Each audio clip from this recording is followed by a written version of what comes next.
Hello and welcome. Today we're diving into a technique that's fundamentally changing how we see the universe: hyperspectral imaging. In astronomy, we often call it Integral Field Spectroscopy, or IFS for short. Imagine looking at a picture of a distant galaxy. Traditional cameras capture the broad colors, maybe red, green, and blue. Standard spectroscopy gives us the average light signature of the whole thing. But IFS?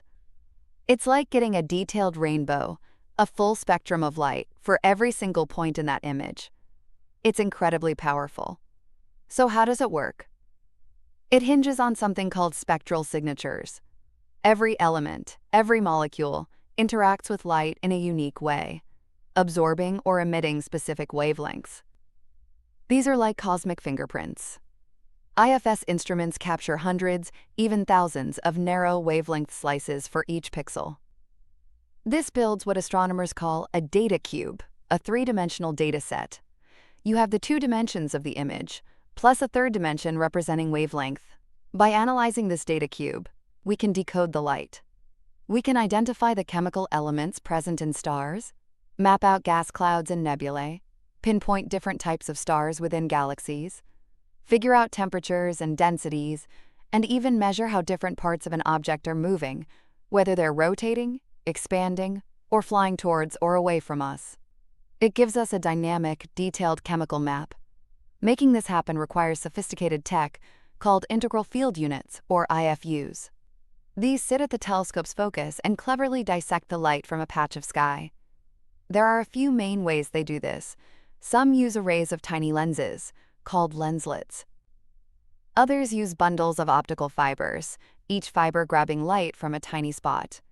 And some use meticulously arranged tiny mirrors, called image slicers. The goal is always the same: take the light from a 2D area and spread it onto a detector so we can capture the individual spectrum from each original point without them blurring together. We have some amazing instruments using this technology right now. On the ground, the MUSE instrument on the Very Large Telescope in Chile has been a game-changer for studying how galaxies form and evolve.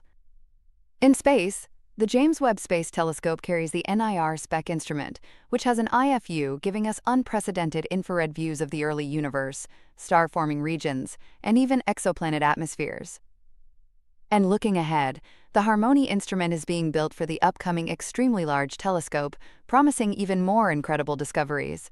What can you do with this data? You can create maps showing the velocity of gas swirling around a black hole, maps revealing where heavy elements are concentrated after a supernova, or maps highlighting regions ionized by hot young stars. The possibilities are vast.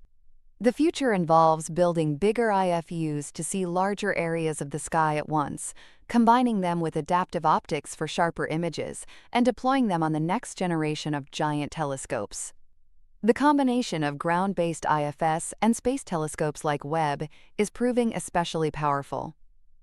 In essence, integral field spectroscopy gives astronomers multidimensional glasses to view the cosmos. It peels back layers previously hidden, revealing the intricate physics and chemistry shaping the stars, galaxies, and nebulae around us. It's a truly revolutionary way to decode the light from the universe.